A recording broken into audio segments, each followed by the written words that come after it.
Hi, I'm Chaunte Teehan, and I'm a youth and family therapist at Youth Service Bureau. And today we are going to be talking about invisible wounds, understanding and adapting when loved ones return from us different than when they left us, specifically when we're talking about living the military life.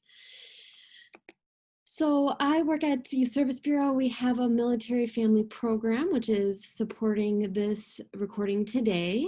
And then we also have youth-focused family counseling, diversion classes and services, youth and family education, and we also do school-based work with the schools that we partner with. We have locations in Cottage Grove, in Stillwater, and Woodbury, and please look us up on our website for additional information. We have many other podcasts and links and resources on our website if you go to www.ysb.net. So the series that we're doing today again is on invisible wounds, and we're going to break this up into 3 sections. So the recording that you're listening to right now is part 1, and then there'll be a part 2 and 3. So just to give you an idea, part 1, we are going to talk about how to better understand invisible injuries. So whether you're the person that has maybe an invisible injury or you're a loved one of someone that has one. Hopefully you will leave this podcast feeling a little bit more educated and better understanding of what maybe some of these invisible injuries are. The second part is going to talk about how we actually share with our loved ones our invisible wounds. You know, what are techniques we can use or language that would best help us in explaining what is going on and how we can move forward together now that maybe we've returned home different than we were before.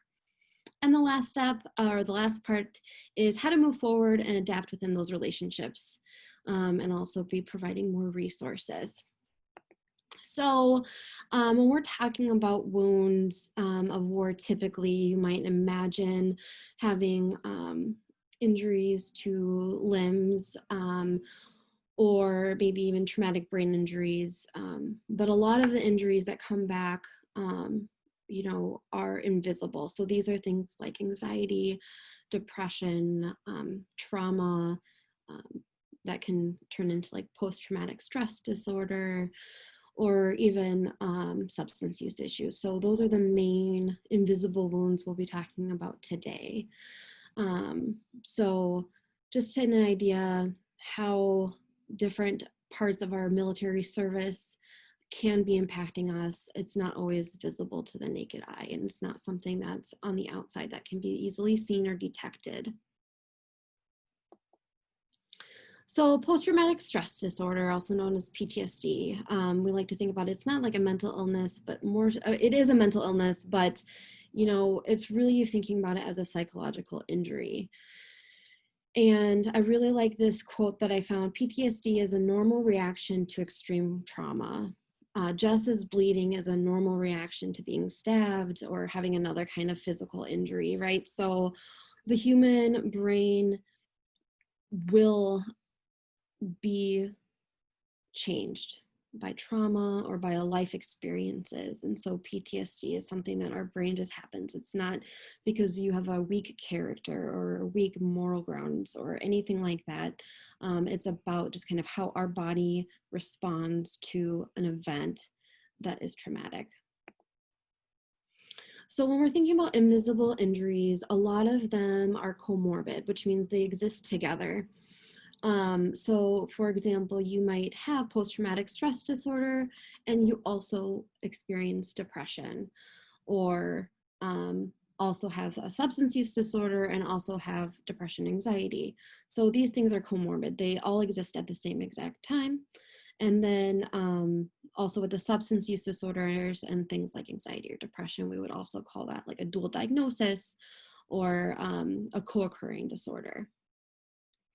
So other invisible injuries, again, might be a traumatic brain injury. So if there's ever been blunt force trauma to the brain or concussion or anything like that, it can cause cognitive deficits or things that impact our memory or learning, or being able to do some day-to-day tasks because the brain was actually damaged. So again, that's something that we don't see from the outside. You wouldn't look at someone and know that they had, brain damage or something. So these are all invisible injuries that can be happening when we are going through different parts of our service in the military.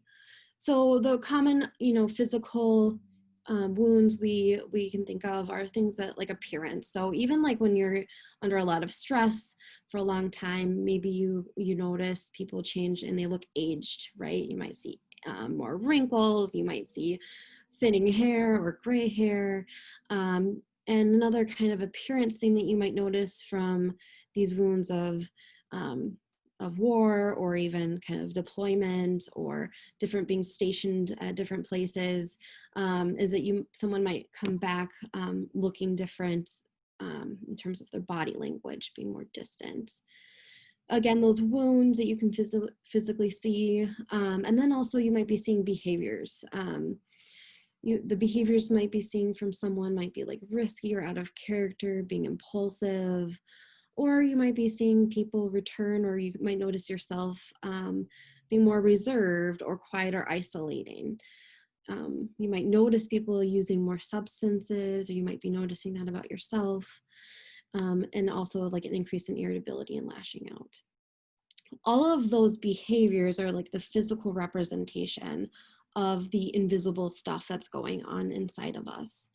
So, for example, some people, let's say, are really alert and constantly checking over the shoulder, or a lot of times maybe like to sit in the corner of the room so you can see everyone coming in and you feel more safe and comfortable that way. So it's like no one's behind you to spook you or to get you. And so that might be the invisible thing happening there is you're being very aware about your surroundings and kind of this paranoia or this like overly alert place in yourself, but what behaviors are like the things that the other people can see, and that's you kind of looking around, checking behind you, where you're sitting. And so the physical representation again are kind of showing what is underneath our physical layer.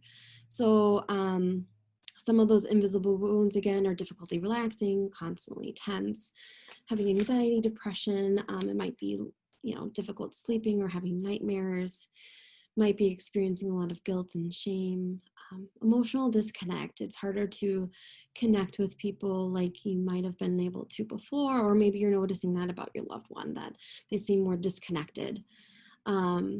Cognitive functioning, like I was mentioning, might be impacted. So the ability to learn new information and remember it, or having memory of things in the past, being able to consecutively do a few tasks in a row. We might see again the increased use of substance use and relationship changes. So these invisible wounds of deployment or whatever kind of service you are doing in our military isn't always just impacting the service member who is deployed or doing those tasks, but also the family members involved. So if you imagine yourself being, the loved one who's at home while your partner or parent is away doing whatever it is that they're needing to do, we can feel anxious or worried, and all of that can also be causing some of these invisible wounds. Depression is a huge one. So depression is a common and serious illness that negatively affects how we feel, how we think and act. So depression is actually shaping our brain and making connections, or making our brain focus on different things. And that tends to be more on like negative thoughts, or isolating more, or not having the motivation to do things maybe you've done before. So depression itself can lead to a lot of different emotional and physical problems that can impact your day-to-day work, but also relationships and home life and home responsibilities. You can feel a lot of sadness, loss of interest in past enjoyable activities, lacking motivation, not feeling really happy about things that maybe brought you joy in the past. Depression is treatable. So we know how to treat depression, and how to support people through this and to get a sense of enjoyment and passion and connection back in their lives. So, I think there's often a misconception with how mental illness impacts the human brain. And sometimes people will make it seem like depression or anxiety is a character failing, when that's simply not the case. So if you look at these brain scans from the Mayo Foundation for Medical Education or Research, we see a depressed brain on the left and a not depressed brain on the right. And the parts that are lighting up are the parts that are being active in our brain, the parts that kind of keep us alert and going and all of that. So as you can see, the depressed brain is actually darker, right? There's not a lot of lit up areas, indicating again that this is something much more organic. It's happening on a chemical level. It's changing our brain. Our brain is changing how we're experiencing life. So it's not because there's something wrong with you or your character and you're weak or something. It's something's actually happening in your brain, and that's why this is an illness. So it's not just because someone wants to be lazy. There's something actually really going on there. So a lot of times too with with depression, we experience anxiety, and anxiety is a person's normal physical and mental reaction to stress. So when we start to get overwhelmed, it's normal for us to feel anxious and have a sense of kind of this urgency within ourselves. And a certain amount of anxiety can be really helpful and make us be motivated and actually give us a competitive edge. Too much anxiety, however, can impact us in negative ways. And so anxiety becomes a disorder when it's impacting our functioning in a negative way, to the point where now maybe we're feeling so anxious or uncomfortable at social gatherings, and now we're avoiding social gatherings altogether. So avoiding places or situations just to avoid that actual feeling of anxiety is when we're seeing that to be more of a disorder or more of a concern. So stemming out of anxiety comes acute stress disorder, PTSD and OCD, and some adjustment disorders. So these are some of the other common things that we'll see out of deployments or being stationed in different areas, or being away from loved ones for extended periods of time. So again, with anxiety disorders, what we see with anxiety is we have even more lit up areas. So if you think of a typical person, we want parts of our brain to be functioning and being on, meaning like paying attention and being engaged. Well, with anxiety disorders, our brain is on hyperdrive. We're constantly paying attention to a lot of things in our environment, but we're also then having our thoughts kind of at an extreme level as well. So our thoughts are kind of racing about different worries or things that we can't control. So again, we're actually seeing things happen with our brain at this organic level. It's not just a switch you can turn on and off, and it's not something you can just control by wanting to control it. If people could, they probably would choose not to have anxiety disorder or to have depression. So these things are real. So like I mentioned before, we all respond to stress differently, and we have normal stress responses. So when a normal event occurs that is scary, it is normal to feel anxious during and after. Maybe our hands are shaking, maybe we're sweating, maybe we're tense, maybe it's hard to relax our body. When this reaction to stress is prolonged, or the stressor itself was so intense, then it can turn into more intense reactions to stress, like acute stress disorders or PTSD. So PTSD occurs when people have experienced or witnessed or even heard about a natural disaster, a serious accident, a terroristic act, war combat, or rape, or have been threatened with death, sexual violence, or serious injury. So the incident can be indirect or firsthand. So for example, if you are a spouse of a loved one and they share with you in, much details that is very, vivid, or you're worried for their safety while you're hearing it, you can also possibly experience some of these reactions to stress because of being so frightened for them. PTSD is not a new concept. Back in World War I, it was referred to as shell shock. After World War II, it was combat fatigue. And so when we're talking about PTSD again, it's intense, disturbing thoughts, feelings, and memories related to those experiences long after the event had occurred. So this might be years even after the traumatic event happened. And so we might relive some of those experiences through flashbacks or nightmares, continue to feel sadness or fear or anger, or those detached feelings from others due to the way that our brain has now been impacted by the stressful events that we've experienced. To the point that we avoid anything that can trigger those thoughts or trigger those flashbacks or memories. So for example, if you had a very traumatic or very scary event happen, or serious event happen where there was a loud noise, and now you don't understand, but when your alarm goes off in the morning, you're drenched in sweat and you're practically jump out of bed and are on the floor. Your brain is going to respond to those sounds or things that remind you of that incident as if it's another traumatic event that's going to happen again. So a loud noise, the brain is trying to keep you in survival. So if it hears something like it heard before, it's telling you, watch out, danger, danger, you're in trouble again. You better find shelter. You better find safety. So anything that reminds you of that previous event is going to trigger your physiological response system. So again, you might be tense, you might be scared, your blood pressure might go up. So all of these things physiologically are happening because your body is thinking we're under attack again.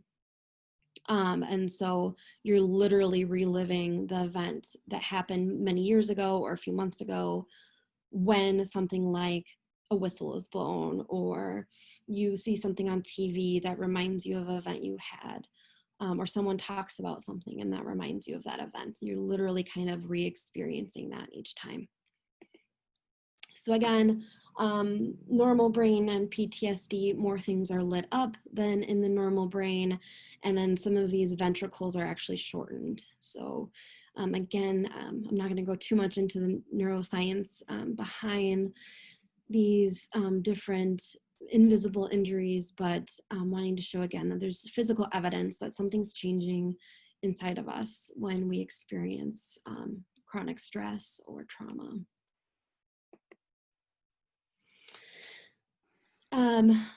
So I talked a little bit about the anxiety and depression, and another thing that we happen to see quite often after extensive stints in deployment or even experiences of stress or chronic stress is an increase in substance use, more so with alcohol, but there are other drugs on the rise as well, specific to our vets.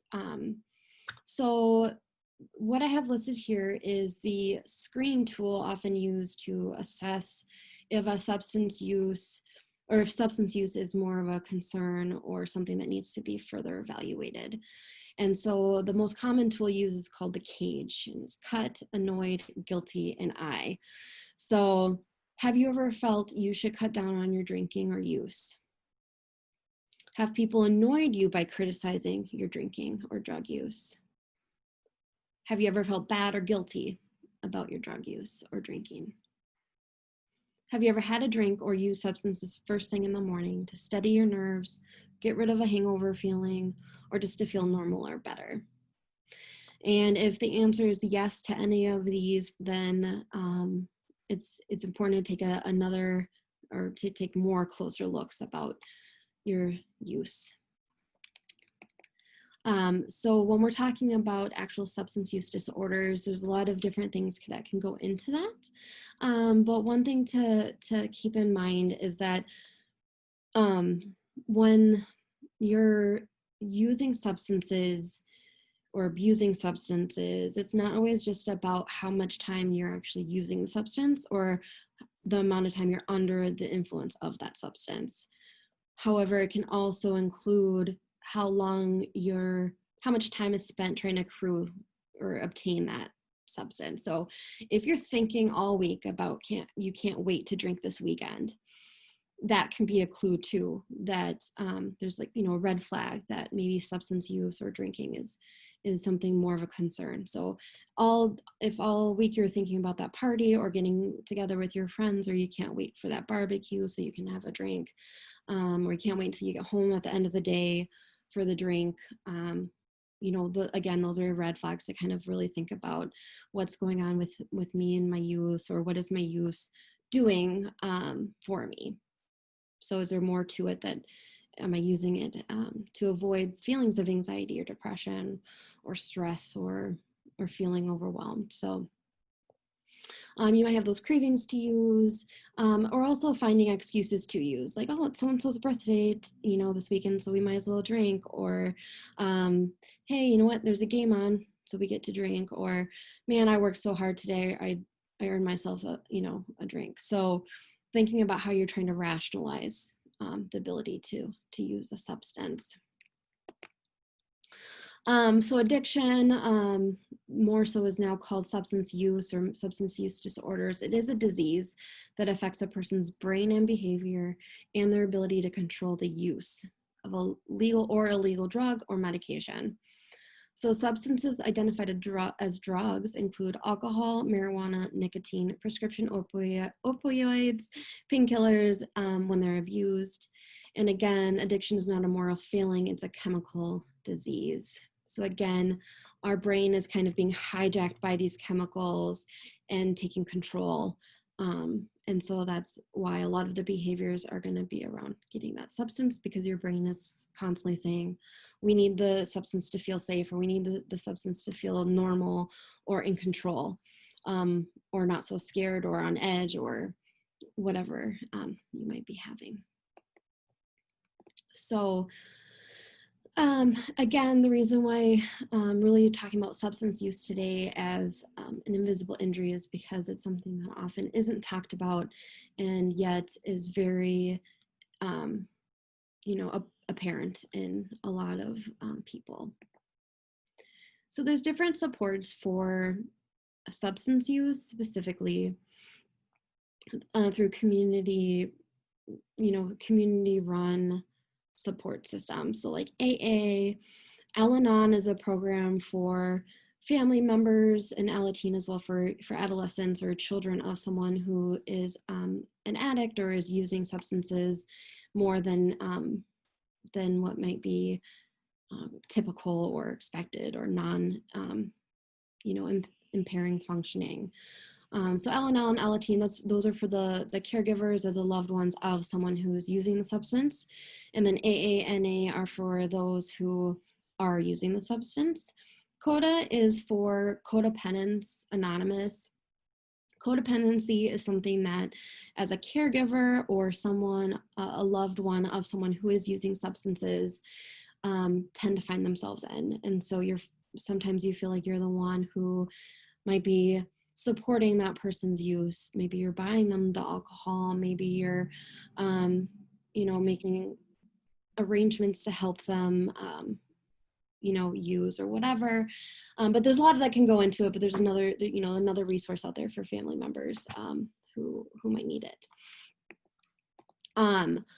Also, if you want additional support, talking to your physician is a great place to start. There's also many different 24-hour hotlines to talk about your substance use or getting support around that.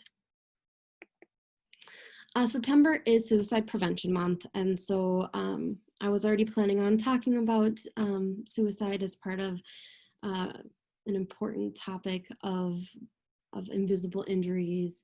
But since it's September and it is Suicide Prevention Month, I just wanted to name that. And veterans, this is the Veterans Crisis Line that you can call, or you can even text. It's free, it's 24/7, and there's confidential support.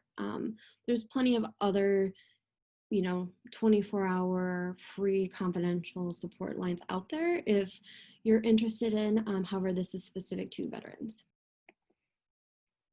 So suicide awareness. So according to the Centers for Disease Control, here are some of the warning signs that you can learn more about to kind of keep yourself or other people, or thinking about your loved ones, kind of keeping in mind some of the red flags or things to pay attention to. So if you or a loved one is starting to talk more about wanting to die, you're hearing it about in a lot of different scenarios or situations, or you just feel like that topic's coming up a lot, that's something to pay attention to. Also looking for ways to die. That might include maybe being risky or impulsive in decisions, driving carelessly, just doing things with haphazardly to, possibly induce some sort of injury or death. Talking about feelings of hopeless or not having any purpose. Feeling trapped, feeling, and also even having physical pain, but also that emotional pain where it's just unbearable and you feel trapped and it's never going to get better. Those are some of those signs again of possible risk for suicide. Talking about being a burden to other people, again, seeing that increase of use in alcohol or drugs, acting anxious or agitated, again, behaving recklessly, sleeping too much or too little, withdrawing or being isolated, showing rage or talking about seeking revenge, or displaying some of those mood swings. So again, some of these do fit in with kind of our classic understanding of depression, but also suicide is common, with depression. So those are some things to keep in mind for yourself or loved ones. And if you're noticing these, please get your loved one or yourself some extra support. And I'll talk a little bit in a moment here about how to do that. Like right here. So if you are in the middle of a crisis or actively wanting to harm yourself, harm someone else, or wanting to end your life, call 911 or go to the nearest emergency room. If you're not in an active crisis or actively trying to harm yourself, but realizing that, hey, you have some of these red flags or your loved one has some of these red flags, talk to your physician, call, do a Google search on clinics nearby for therapists. But a physician is a good place to start because they can talk with you about things to do in the moment, but also helping you find those referrals for where you can seek ongoing therapy or any other kind of resources or interventions that might be helpful for you. You can also always call your insurance company and find out who are some in-network providers, and then they'll give you names and places, and then you can call there for availability as well. And then, if it's specific to substance use, you have like the AA and NA communities. If it's mental health related, there's a website called NAMI, N-A-M-I, who has a ton of different information on different mental health information and resources and different things like that as well.